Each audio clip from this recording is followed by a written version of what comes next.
사도행전 26장 24절에서 32절 바울의 무죄를 인정한 아그리빠 왕. 바울이 이같이 변명하매 베시도가 크게 소리내어 이르되 바울아 네가 미쳤도다. 네 많은 학문이 너를 미치게 한다 하니 바울이 이르되 베시도 각하여 내가 미친 것이 아니요 참되고 온전한 말을 하나이다. 왕께서는 이 일을 아시기로 내가 왕께 담대히 말하노니 이 일에 하나라도 아시지 못함이 없는 줄 믿나이다. 이 일은 한쪽 구석에서 행한 것이 아니니이다. 아그리빠 왕이여 선지자를 믿으시나이까? 믿으시는 줄 아나이다. 아그리빠가 바울에게 이르되 네가 적은 말로 나를 권하여 그리스도인이 되게 하려 하는도다. 바울이 이르되 말이 적으나 많으나 당신뿐만 아니라 오늘 내 말을 듣는 모든 사람도 다 이렇게 결박된 것 외에는 나와 같이 되기를 하나님께 원하나이다 하니라. 왕과 총독과 버니게와 그 함께 앉은 사람들이 다 일어나서 물러가 서로 말하되 이 사람은 사형이나 결박을 당할 만한 행위가 없다 하더라.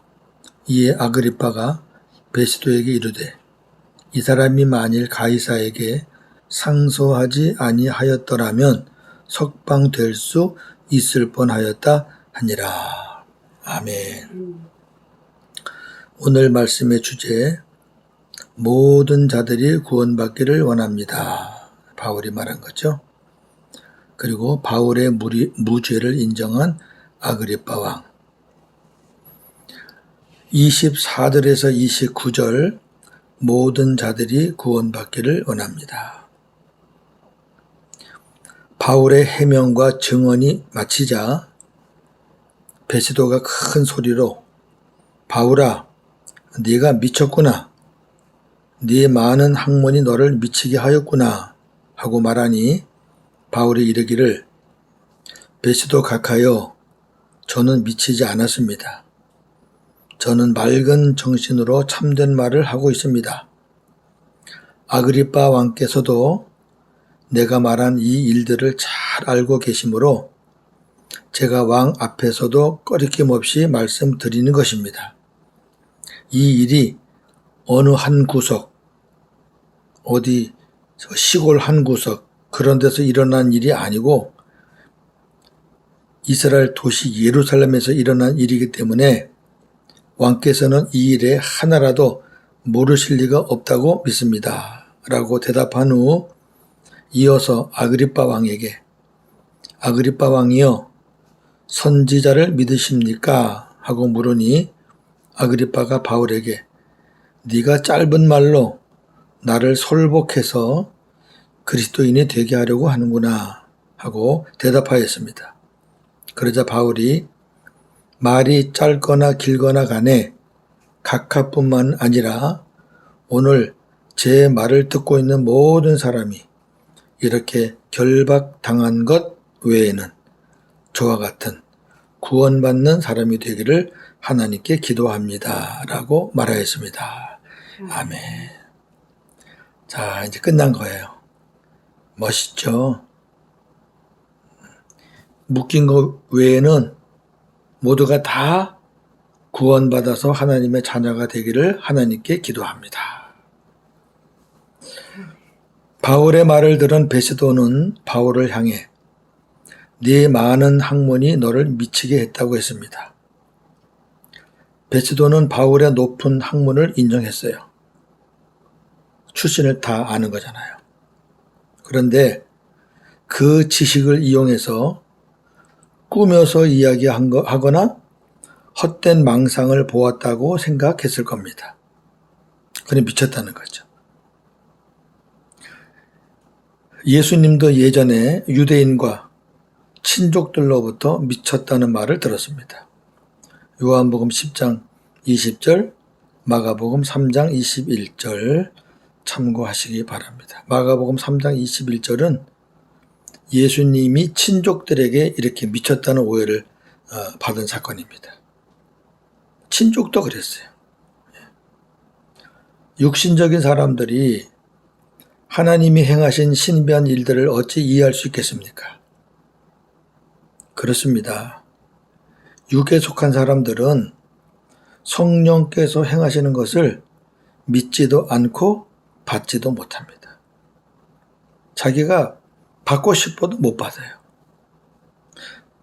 왜냐하면 성령께서 행하시는 영적인 일은 영적으로라야 깨닫고 받을 수 있기 때문입니다. 고린도전서 2장 14절.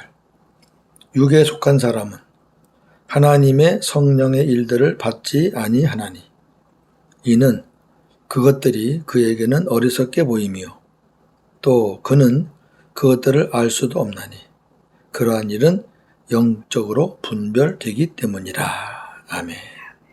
맞습니다. 성령의 사람이 아닌 사람들은 하나님에 관해서 말하거나 복음에 관해서 말하면 속위에 경을 끼죠. 이해가 되나요? 깨달아지나요? 재미도 없고 듣기도 싫고.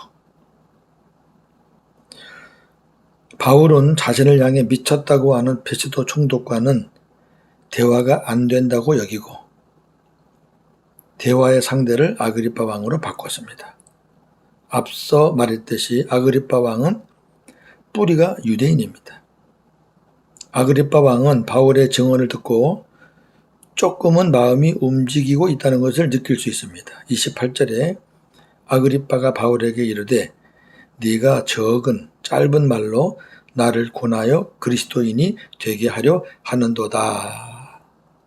그랬거든요. 그럼에도 아그리파는 그리스도를 믿지 않았기에 참으로 불쌍한 사람이 아닐 수 없습니다. 조금만 마음을 열면 될 텐데. 자, 그러면 아그리파가 바울이 증언하는 복음을 받아들이지 않는 이유가 뭘까요?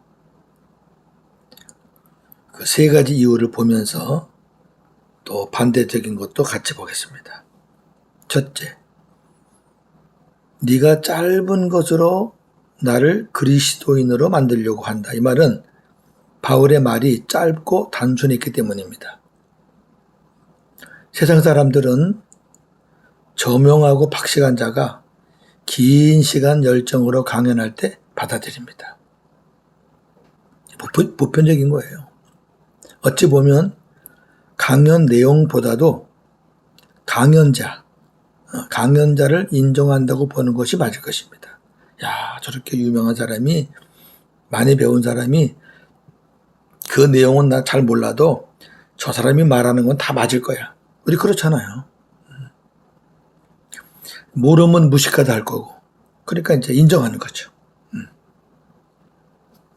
그러나 바울이 전한 복음, 우리가 갖고 있는 이 복음은 길고 복잡한 것이 아닙니다.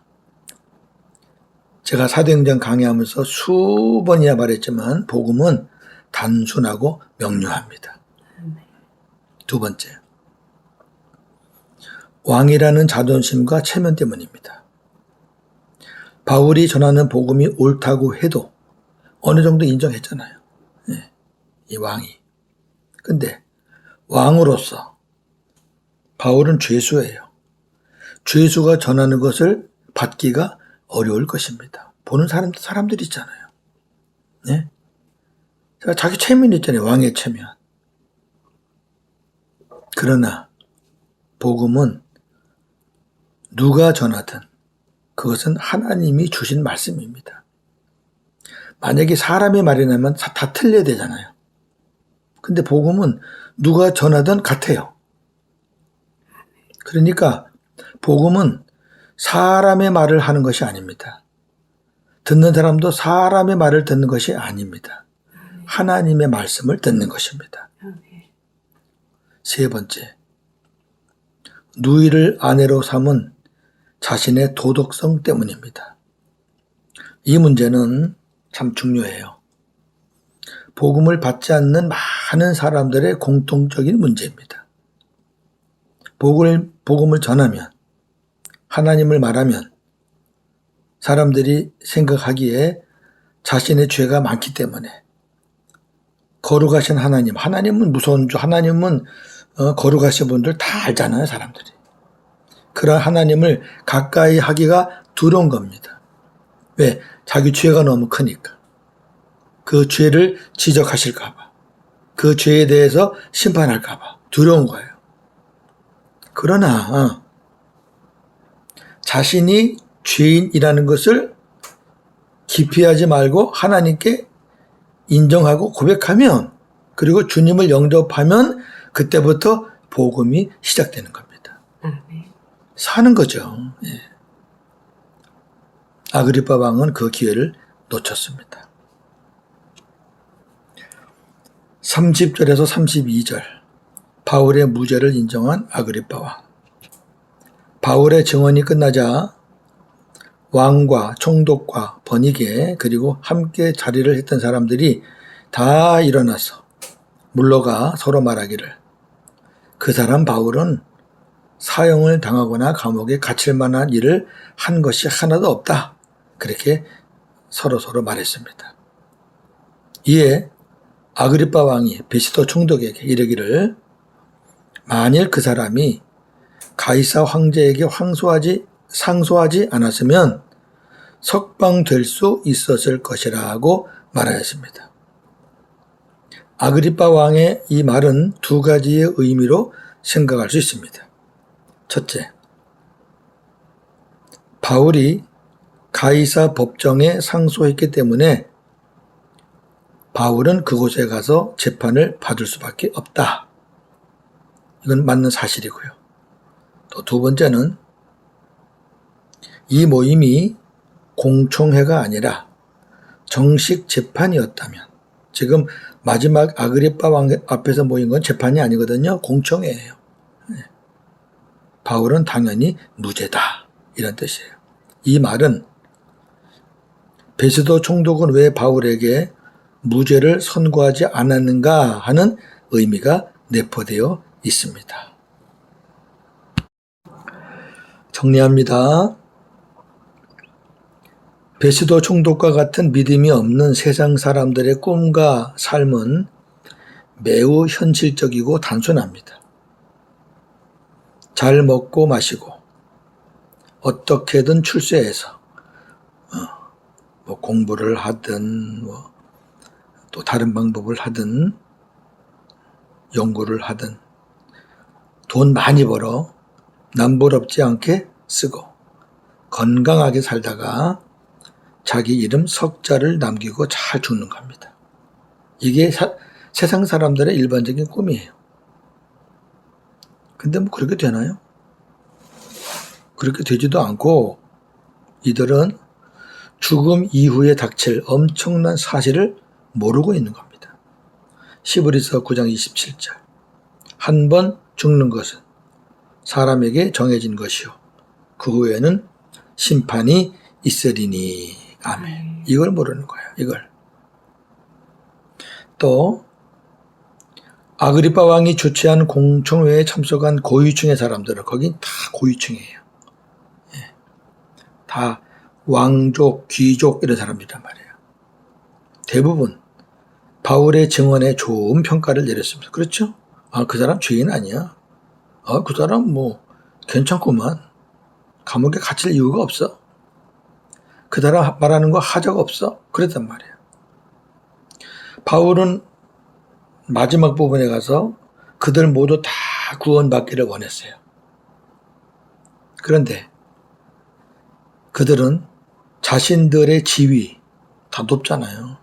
아까 아그리파 왕처럼 그 여러 가지 이유로 예수 그리스도를 믿지 않았습니다. 한 사람도 믿었다는 말이 없잖아요. 자, 듣기는 들어서 나쁘다고 말은 안 하는데 여러 가지 이유를 핑계대면서 복음을 거부해요. 예수를 안 믿어요. 주님은 이러한 자들을 향해 뭐라고 말씀하셨나요? 누가복음 9장 25절 26절.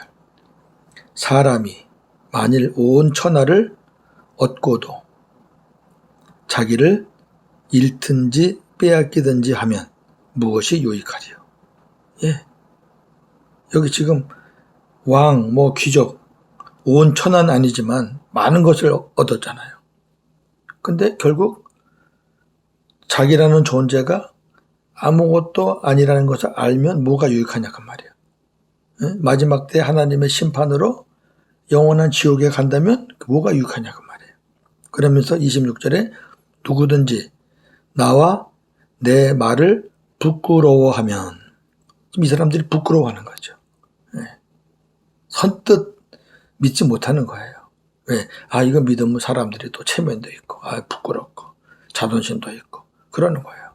이게 가진 자들, 높은 데 있는 사람들의 모습이에요. 내 말을 부끄러워하면 인자도 자기와 아버지와 거룩한 천사들의 영광으로 올 때에 그 사람을 부끄러워하리라. 아멘.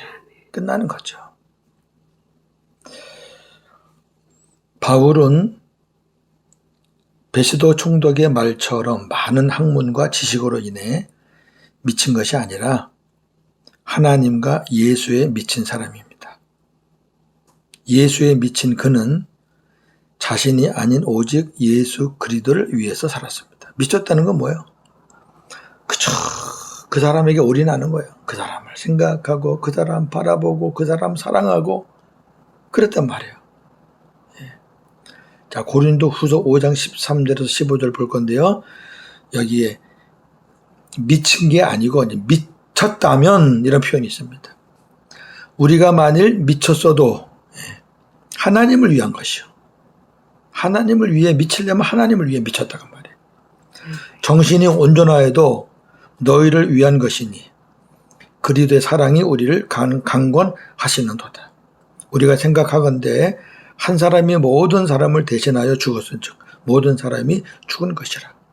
그가 예수님이죠. 모든 사람을 대신하여 죽으심은 살아있는 자들로 하여금 다시는 그들 자신을 위하여 살지 않고 오직 그들을 대신하여 죽었다가 다시 살아나신 이를 위하여 살게 하려 함이라. 아멘. 그래요. 진짜 예수님이 나 위해 죽으셨다? 예수님이 죽으신 때문에 내가 살아났다? 그분은 내 생명의 은인이시다? 생명이 그냥 일반 생명이 아니라 하나님의 생명을 주는 그 생명의 은인이시다? 나를 하나님의 자녀로 만드시고 하나님의 백성으로 나를 천국으로 인도하실 분이다? 이걸 정말 100% 믿는다면 어떻게 그분을 위해서 살지 않을 수가 있겠나 그 말이에요. 믿음이 있는 성도들의 비전과 삶은 세상 사람들처럼 그렇게 단순하지 않습니다. 왜냐하면 성도들은 현실보다 내세에 소망을 두고 육신보다 영혼을 먼저 생각하고, 육신을 생각하지 말라는 게 아니에요. 내 영이 잘됨같이 범사가 잘되고 강건하기를, 영혼이 먼저거든요. 그리고 세상 양식보다 주님이 주시는 양식, 말씀을 먼저 먹어야 살 수 있기 때문입니다. 떡으로만 살 것이 아니라 그 말은 떡을 먹지 말란 말이 아니에요. 하나님의 백성들은 세상 양식으로만 살 수 있는 사람이 아니다 그 말이에요. 어찌 보면 우리가 한마디로 말하면 모든 사람들은 무엇인가에 미쳐서 사는 존재고 그렇게 살 수밖에 없습니다. 한쪽은 세상과 물질에 미쳐서 살고 그 안에는 여러 종류가 있겠죠. 한 부류는 주님과 복음에 미쳐서 사는 겁니다. 저와 여러분들은 어디에 미쳐서 살고 있습니까? 오늘도 복음으로 승리하는 하루가 되기를 주님의 이름으로 축원합니다. 아멘. 하나님, 사도행전 26장을 마무리하면서 사도 바울의 참 멋진 그런 고백과 증언을 보았습니다. 이렇게 묶여있는 것 외에는 여기 내 말을 들은, 하나님의 복음을 들은 모든 사람들이 구원받기를 원한다. 하나님 그렇게 해 주십시오 하고 기도했습니다. 그러나 참석한 모든 고위층의 사람들은 여러 이유로 예수님 믿는 것을 기피했습니다. 결국 이들은 하나님께 부끄러움을 당할 것이고 죽은 후에 심판을 받게 될 것입니다. 오늘날도 이러한 사람들이 많습니다. 주변 환경 때문에, 체면 때문에, 또 남들을 의식해서 내가 예수 믿는다는 거, 내가 하나님의 자녀라는 거, 내가 어느 교회의 어떤 직분자라는 것을 말하기를 부끄러워합니다. 혹시 내가 말했을 때 저 사람이 안 믿는 사람이라면 나를 미워하겠지? 정치가들은 내가 기독교인이라는 것을 말하면 또 불신자들이 나를 안 찍겠지? 이런 인간적인 생각 때문에 부끄러워하고 기피합니다. 하나님, 그게 체면입니까? 자존심입니까? 아니죠. 주님 앞에 엄청난 큰 죄를 짓고 있는 겁니다. 정말 그들이 주님을 믿는 자라면 주님이 어떤 분입니까? 죽었던 나를 살리고 하나님의 자녀로 만들어서 하늘 백성으로 다시 새롭게 태어나게 하실 분 아니라 장차 천국으로 인도하실 분 아닙니까? 그런 분을 상황에 따라서, 형편에 따라서 알았다고도 하고 모르겠다고도 하고 그런 무지하고 미련한 자들이 어디 있겠습니까마는 지금도 그러한 자들이 많은 것 같습니다. 사도 바울은 하나님과 예수님에게 미쳐서 살았습니다. 눈만 뜨면 그는 예수님 바라보고 예수님 생각하고 예수님 전하고 사도행전을 나누면서 참 하나님의 역사가 너무 멋지기도 하지만 사도 바울의 삶이 고달프고 힘들고 험난함에도 한편으로는 참 든든하기도 하면서도 반면에 나의 모습은 참 약하고 부족하다는 것을 새삼 느낍니다. 세상과 물질에 미쳐 사느냐, 주님과 복음에 미쳐 사느냐,